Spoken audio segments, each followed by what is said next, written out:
Everyone has an opinion on this one. Your parents say, buy. The internet says rent and invest the difference. You're not sure who to believe anymore. So let's stop guessing. Jake rents, Marcus buys, same income, same city, same budget. They both think the other guy is making a huge mistake, but neither of them ever sat down and ran the numbers past month one. So we did. Rent increases, mortgage interest, property taxes, maintenance, appreciation, opportunity cost, all of it. And when you lay it all out, one of them is building wealth while the other is silently bleeding it. The gap after 10 years, it's not even close. Let's keep this fair. Jake and Marcus both earn $55,000 a year. They both live in the same mid-sized American city. They both have $60,000 saved up. And they're both looking for the same thing, a three-bedroom place in a decent neighborhood, close to work. Marcus buys a $300,000 home. He puts 20% down, that's his entire $60,000, and takes out a 30-year fixed mortgage at 6.5%.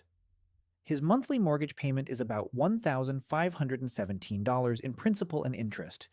Add property taxes at roughly $250 a month and homeowner's insurance at $130, and Marcus is looking at around $1,900 per month going out the door, and that doesn't include maintenance.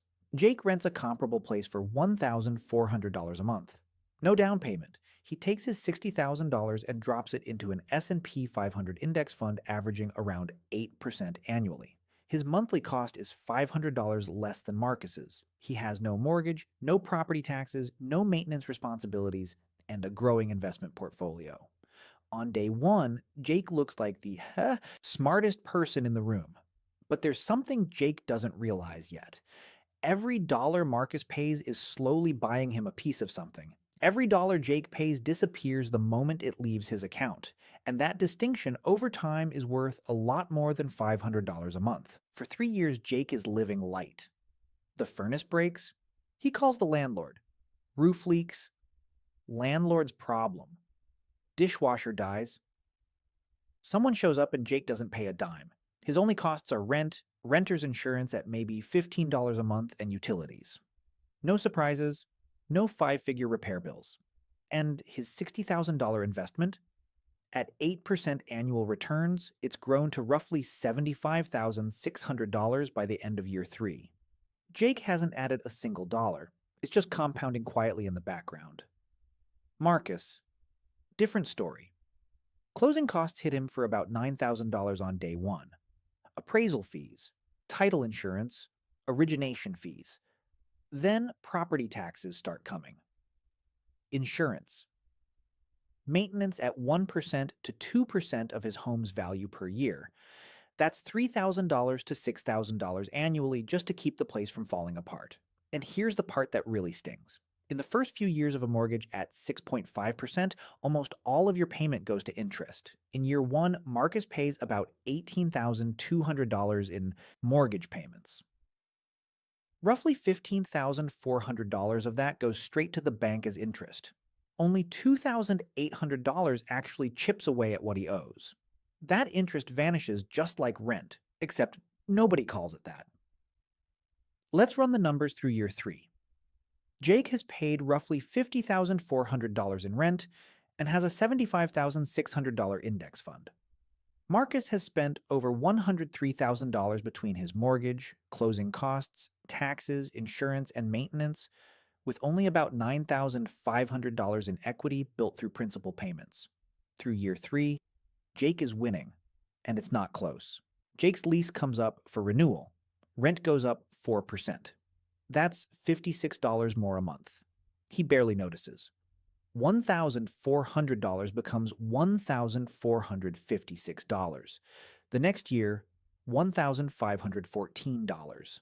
Then $1,575. Each increase feels manageable. It's never enough to make Jake panic. It's just enough to quietly eat into his budget a little more every year.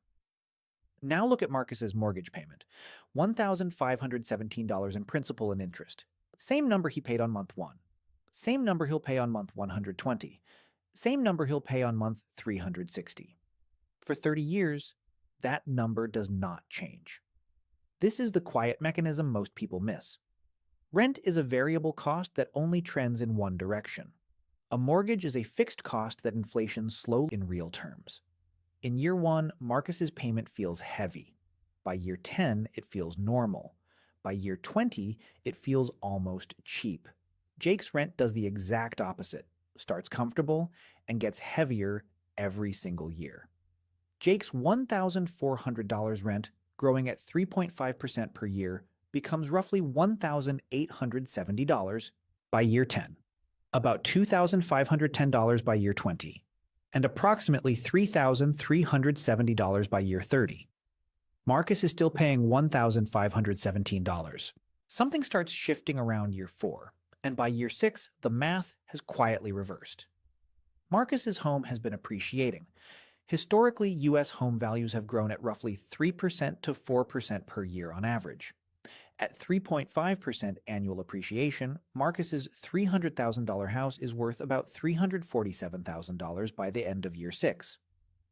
Meanwhile, his mortgage balance has dropped to around $269,000. That means Marcus is sitting on roughly $78,000 in equity, the difference between what his house is worth and what he still owes. That's $78,000 in net worth that didn't exist 6 years ago. But here's what makes it even more interesting.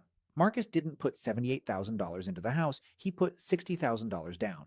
The rest came from appreciation on a $300,000 asset that he controls with a $60,000 investment. That's leverage, and it's the single biggest advantage homeowners have over renters that almost never gets talked about in the monthly payment debate. Marcus is earning appreciation on $300,000, not just on his $60,000. His money is working 3 times harder than Jake's. Jake's index fund has grown nicely too. Assuming he hasn't touched it, and that's a big assumption, his $60,000 has compounded to about $95,000 at 8% annually by year 6.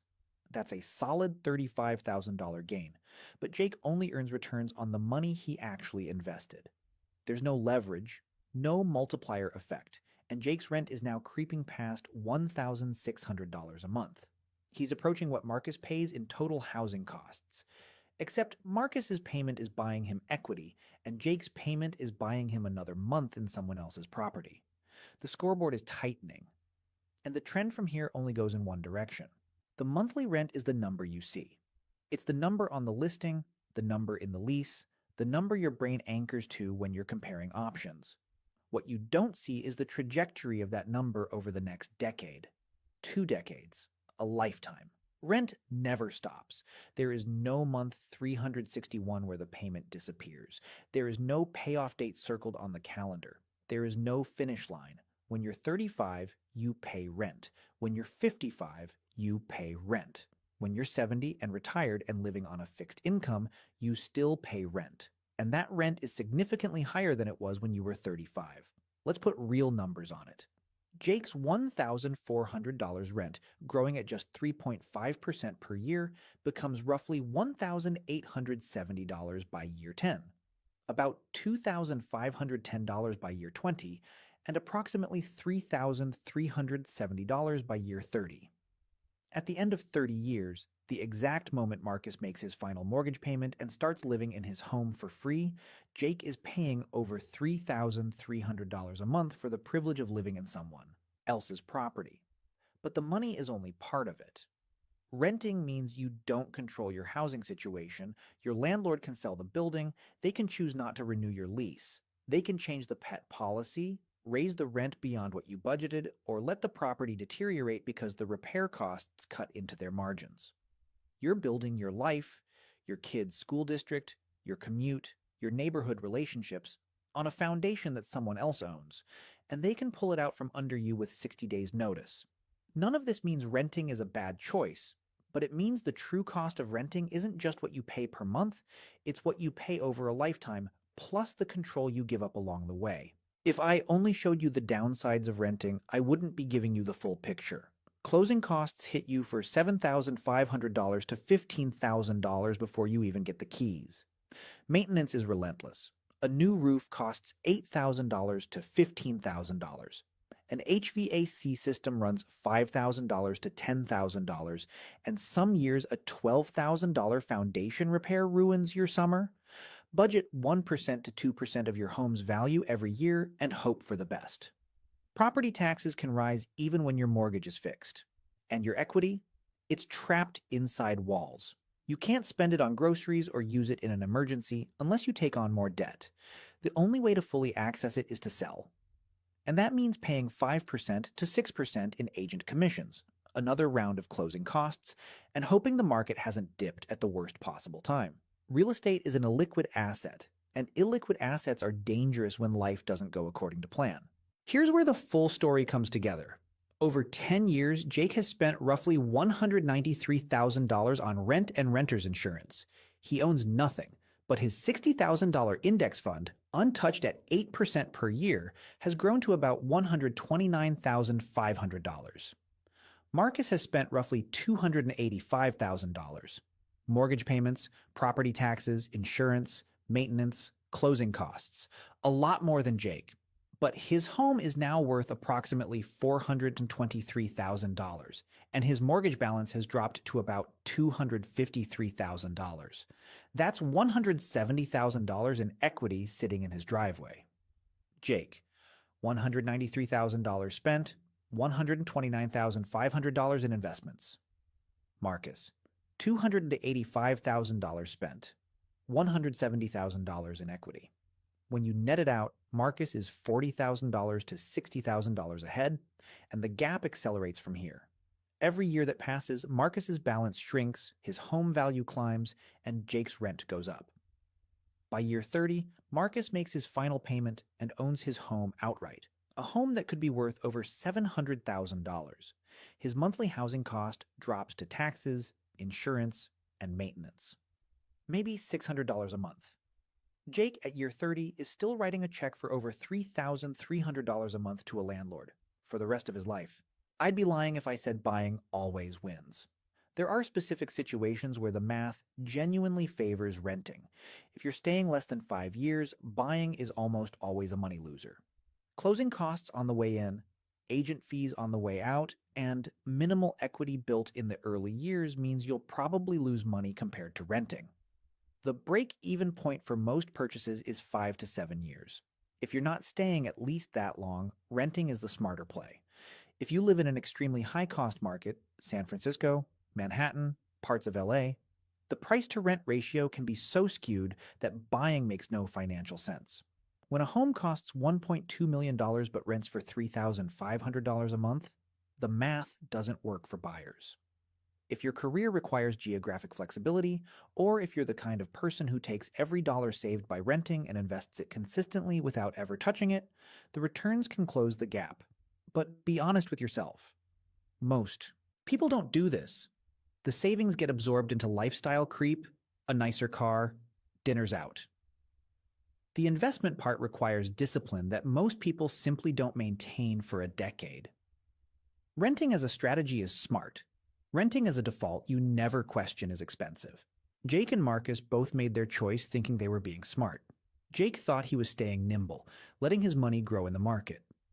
Marcus thought he was building something. Neither of them actually ran the numbers past the first year. Marcus won. But not because buying is always better. He won because he locked in a fixed cost in a world where everything else keeps getting more expensive. He won because leverage let his $60,000 earn returns on a $300,000 asset. He won because every payment brought him one step closer to a finish line. And after 30 years, his housing cost drops to almost nothing while Jake's keeps climbing. The real trap isn't renting, and it isn't buying. The real trap is making a $300,000 decision based on a monthly number without ever asking what this costs you over 10 years, 20 years, a lifetime. And if you're about to buy a car to go with that new house, paying cash might seem like the obvious move. But the math on that one might surprise you too. For now, the next time your lease renewal shows up with a 4% increase that feels like nothing, run the numbers. Because that 4% doesn't feel like nothing when you add it up over 30 years. That's the only math that matters.